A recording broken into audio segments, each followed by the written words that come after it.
हरि ओम। सहना भवतु सहनो भुनक्तु सह वीर्यं कृपावहै तेजस्विनावधीतमस्तु मा विद्विषावहै। ओम शांति शांति शांति। केवल्य उपनिषद का आज दूसरा भाग है। प्रथम भाग में आपने पहले बात सुनी थी, जब योगी एकांत में बैठ करके सुख आसन में बैठ करके इंद्रियों को अंतर्मुखी करके वृत्तियों को अंतर्मुखी करके ध्यान के द्वारा उस परम तत्व का चिंतन करता है। वो अपने हृदय में ही रजोगुण से रहित परम शुद्ध सारे शौक और दुखों से रहित उस आत्म तत्व का विशद चिंतन करता है, तो उनको एक बहुत बड़ा दिव्य अनुभव होता है आत्म तत्व का। वो आत्म तत्व ही सब कुछ है, सबों का सार वही है। और वो मन वाणी का विषय नहीं है। मन वहाँ नहीं पहुँचता है, वाणी भी ना पहुँचती है, कोई विचार भी नहीं पहुँचता, कोई क्रिया भी नहीं पहुँचती। मन वाणी विचार शब्द और क्रियाओं से वो परे है, परम तत्व है। वो चैतन्य है, साक्षी है। अब वो अचिंतनीय है, वो अव्यक्त है, अनंत रूप से युक्त है, और वो ही परम तत्व कल्याणकारी तत्व है। और वो शांत चित्त है, उसी को अमृत कहते हैं। वो अमृत है जो अखिल ब्रह्मांड का मूल कारण है। अनंतों प्रकार के लोक सृष्टियाँ होती है, अनंत प्रकार के ब्रह्मांड है, उन सब को पैदा करने का मूल कारण जो है, महाकारण जो है, वो परम तत्व परमात्मा ही है। साधारण कारण मूल प्रकृति है, विशेष कारण सब कारणों का ही महाकारण वही है, उसका कोई कारण नहीं है, जिसका न तो कोई आदि है, न कोई अंत है, न कोई मध्य भाग है। आदि अंत और मध्य ये तीन प्रकृति का विभाग होता है। उस परम तत्व का कोई आदि अंत मध्य नहीं होता, जो अनुपम है, सारी उपमाओं से वो परे है, विभु है, मतलब इतना विराट है, इतना व्यापक है। जैसे ये आकाश जो है, ऐसे वो चिदानंद घन आकाश है, चिदाकाश है, और ऐसा वो सर्वव्यापक विभु है, चिदा आनंद स्वरूप है। उनका विशेष चिद और आनंद उनका स्वरूप है। जैसे शास्त्र में कहते हैं सत्य चित और आनंद।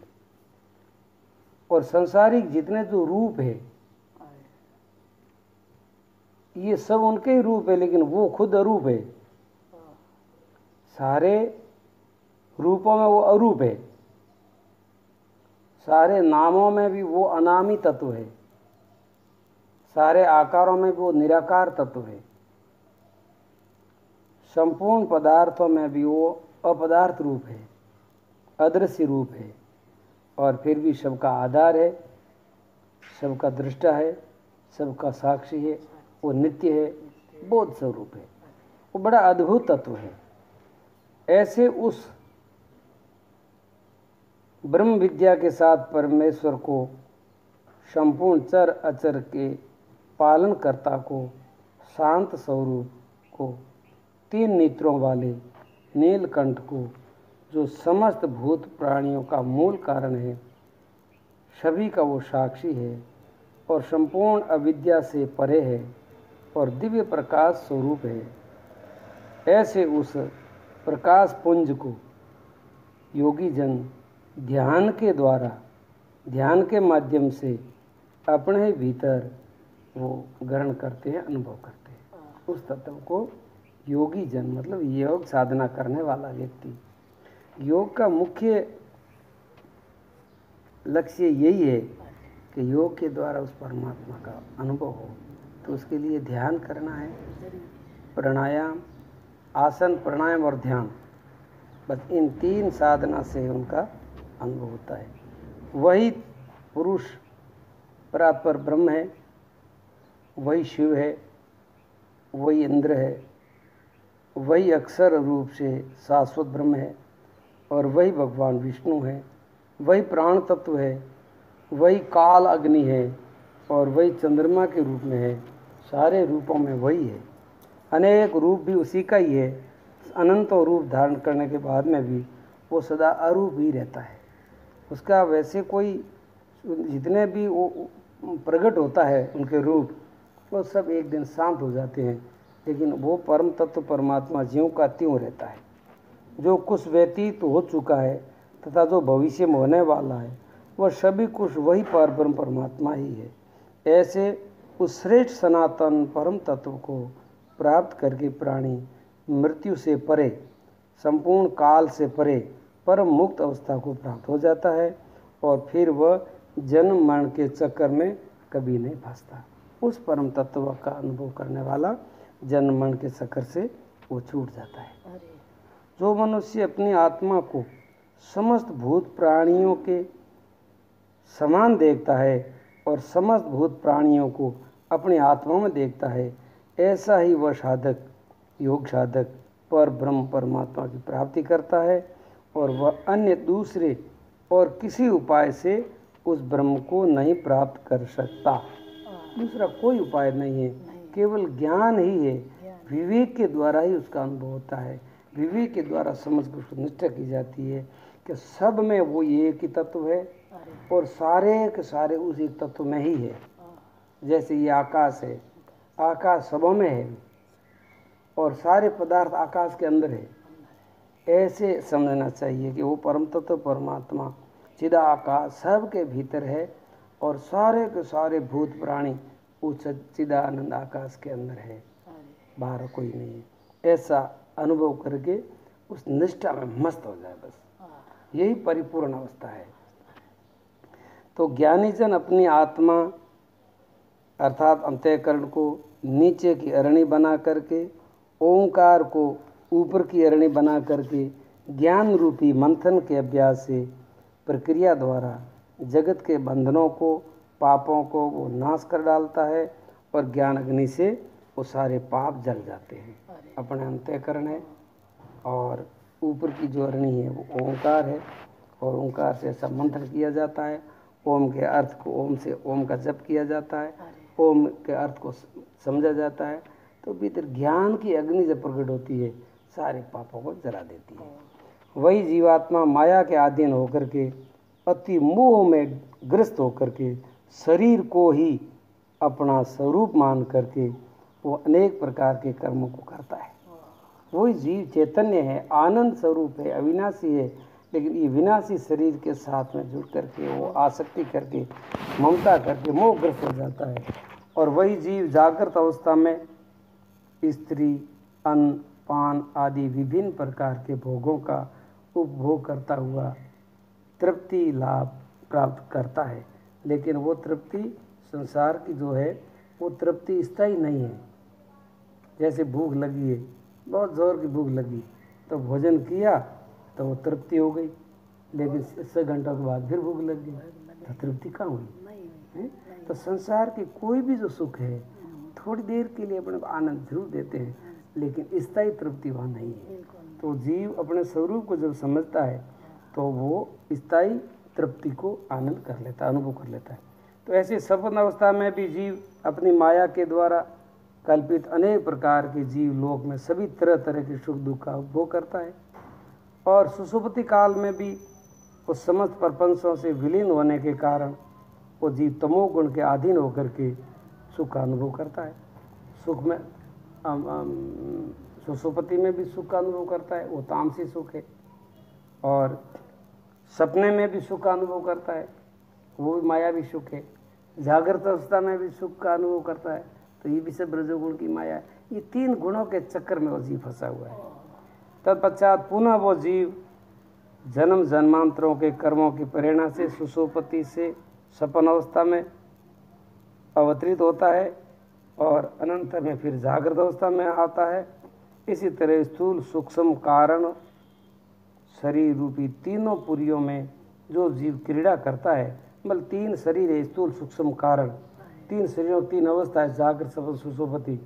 और तीन अवस्था में जीव की अलग अलग स्थान है। जागृत अवस्था में जीव का स्थान नेत्र में होता है, स्वप्न में कंठ में वास होता है, और सुषुप्ति अवस्था में हृदय में वास होता है। तो ये तीन पूरी है, तीन इसके कमरे हैं, तीन प्रकार का इनके जीव के भ्रमण करने का स्थान है। ये तीन कमरा है, स्थूल, सूक्ष्म और कारण। इन जीव भ्रमण करता रहता है। उसी से सभी प्रपंचों की विचित्रता उत्पन्न होती है, भिन्न भिन्न होती है। जागृत अवस्था की ये विचित्रता अलग है, सपने की दुनिया अलग है, सुषुप्ति का आनंद एक अलग है। तो उन चारों के अंदर ये जीव अनंत जन्मों से तीन अवस्थाओं में भटकता रहता है। संपूर्ण प्रपंचों का आधार स्तंभ आनंद स्वरूप अखंड बोध स्वरूप है। वो है अपना आत्म स्वरूप, जिसमें स्थूल, सूक्ष्म, कारण, शरीर रूप तीनों पुरियाँ लय हो जाती है। वो है चौथा शरीर। चौथा शरीर है महाकारण, और वहाँ तुरीय अवस्था है, वो दिव्य आनंद स्वरूप है। वो अपना चौथे शरीर में प्रवेश होना है। चौथा शरीर अपना स्वरूप है आत्मा का। इसी से प्राण, मन, समस्त इंद्रियां उत्पन्न होती है। आकाश, वायु, अग्नि, जल, संपूर्ण विश्व का धारण पोषण करने वाली पृथ्वी भी वहाँ से ही उत्पन्न होती है। जो परब्रह्म परमेश्वर समस्त भूत प्राणियों की आत्मा है, जो सभी कार्य कारण रूप जगत का महान अत्यंत आधार है, जो सूक्ष्म से भी अति सूक्ष्म है, वो तत्व तुम ही हो, वह तुम ही हो। वेद कहते हैं, शास्त्र कहते हैं कि जितनी जो महिमा है शास्त्रों में, वेदों में, मंत्रों में, उपनिषदों में, वो सच्चिदानंद तुम ही हो, तुम्हारी आत्मा वही है। जागृत, स्वप्न, सुषुप्ति अवस्था आदि जो प्रपंच ये प्रतिभाषित है, वह पर ब्रह्म रूप है, और वही मैं भी हूँ, ऐसा जान करके ये जीव सारे बंधनों से मुक्त हो जाता है। अब वो मैं वही हूँ। ये सारे जो महिमा है वो चेतन तत्व की ही है महिमा, तो उनके सिवाय तो कुछ है ही नहीं। तो वो मैं हूँ।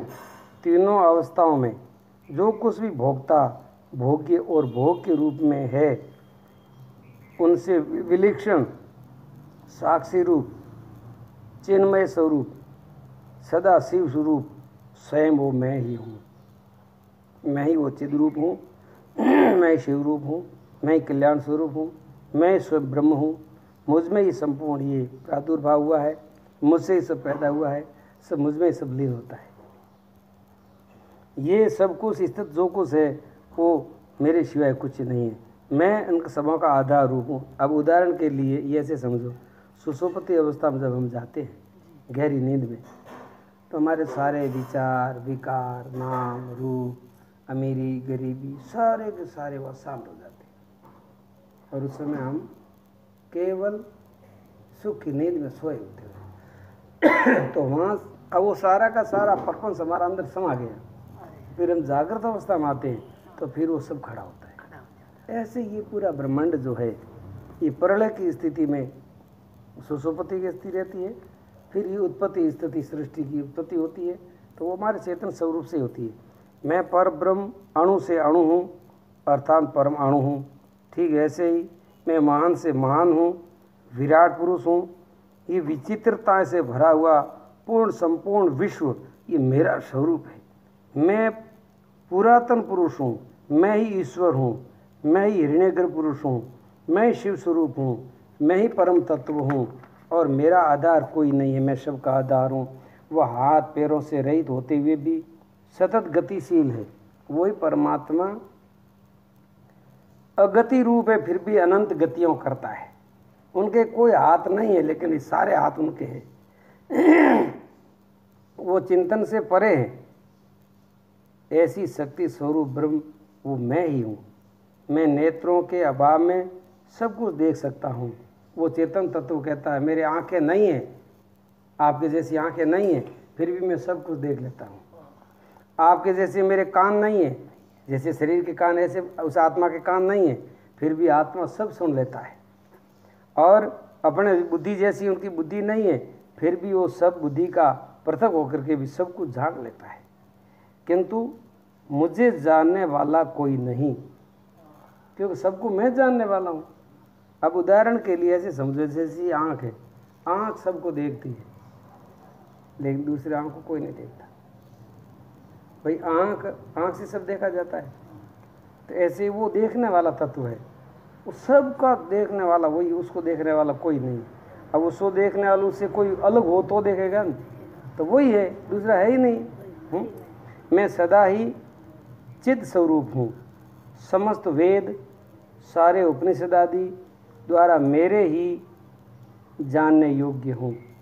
सबों में जानने योग्य मैं ही हूँ, चाहे वेद हो, चाहे गीता हो, चाहे उपनिषद हो, उन सबों में जो जानने जैसी जो वस्तु है, समझने जैसी जो वस्तु है, प्राप्त करने जैसी वस्तु है, वो मैं ही हूँ। मैं सच्चिदानंद आत्मा हूँ। मैं ही वेदांत का करता हूँ और वेद वेता भी मैं स्वयं ही हूँ। मैंने ये वेद प्रकट किया है, वेद मुझसे प्रकट हुए हैं, मैं वेदों से प्रकट नहीं होता हूँ। कबीर ने कहा नहीं, वेद हमारा भेद है, मैं वेदन में नाही, जहाँ कबीरा रम रहा सो वेदन को गम नहीं।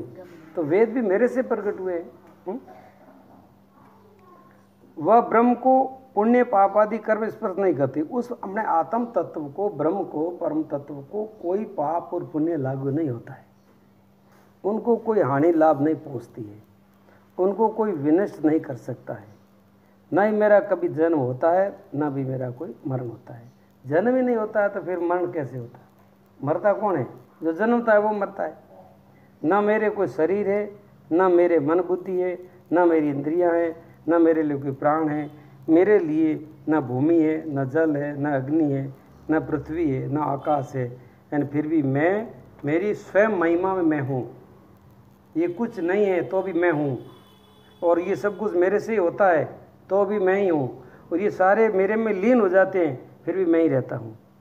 जो भी मनुष्य अविनाशी ब्रह्म को इसी प्रकार से बड़ी गुप्त अर्थात बुद्धि के गुहर में स्थित निष्कल अंग विहीन एवं अद्वितीय सद सत से परे, सत और असत से परे, जड़ चेतन से परे, सभी के साक्षी रूप में जो मुझे विद्वान जानता है, वह पवित्रतम परम आत्म स्वरूप को प्राप्त होता है।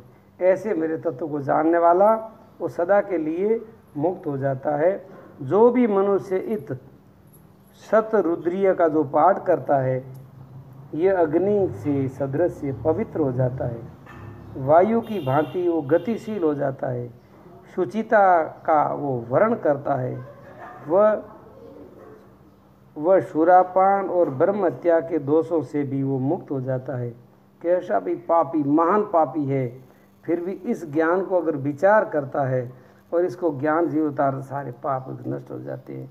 फिर स्वर्ण की चोरी का पाप भी नहीं लगता। जैसे सोने की चोरी करने वाले को महापापी का है, जैसे दारू पीने वाला, सोने की चोरी करने वाला, ठीक है ना, ब्राह्मण की हत्या करने वाला, ये तो महापाप है। लेकिन इस उपनिषद का पाठ करता है और इस उपनिषद का जो केवल उपनिषद का भीतर ज्ञान अनुभव करता है, उनके सारे पाप नष्ट, उसको कोई पाप लागू नहीं होता है। शुभ अशुभ कर्मों से उनका उद्धार हो जाता है। भगवान सदाशिव के प्रति समर्पित हो वह विमुक्त स्वरूप हो ही जाता है। इसलिए जो मनुष्य आश्रम से अतीत हो गए हैं, ऐसे उन परमहंसों को सर्वदा या फिर कम से कम एक बार इस उपनिषद का पाठ अवश्य करना चाहिए। अगर दिन भर भी इनका चिंतन करें तो और भी श्रेष्ठ है, और विशेष करके दिन में एक बार तो ऐसा विचार आना ही चाहिए, तो उनको कोई पाप लागू होता ही नहीं है। इसीलिए उस विशेष ज्ञान की प्राप्ति होती है जो ज्ञान भवसागर को नष्ट कर देता है। इसी प्रकार की इस उपनिषद को ऐसा जान करके व्यक्ति केवल्य परम पद को प्राप्त कर लेता है और वो सदा के लिए मुक्त हो जाता है। सारे जन्म मरण के चक्कर से मुक्त होकर के सारी वासनाओं से मुक्त हो जाता है। ऐसी ये उपनिषद है। यहाँ इस उपनिषद का आज दूसरा भाग संपूर्ण होता है। ये केवल्य उपनिषद है। केवल्य की प्राप्ति के लिए चाहे केवल्य पद कह दो, निर्वाण पद कह दो, परम धाम कह दो, सतलोक कह दो, वो एक ही वस्तु के नाम है। उसकी प्राप्ति के लिए उपनिषद है और ये उपदेश केवल उत्तम अधिकारी के लिए है, सब इसके अधिकारी होते नहीं हैं। इसीलिए आज का यहाँ उपनिषद को विश्राम होता है। ओम सहना भवतु सहन भुनक्तु सह वीर्यं कृपावहै तेजस्विनावधीतमस्तु मा विद्विषावहै।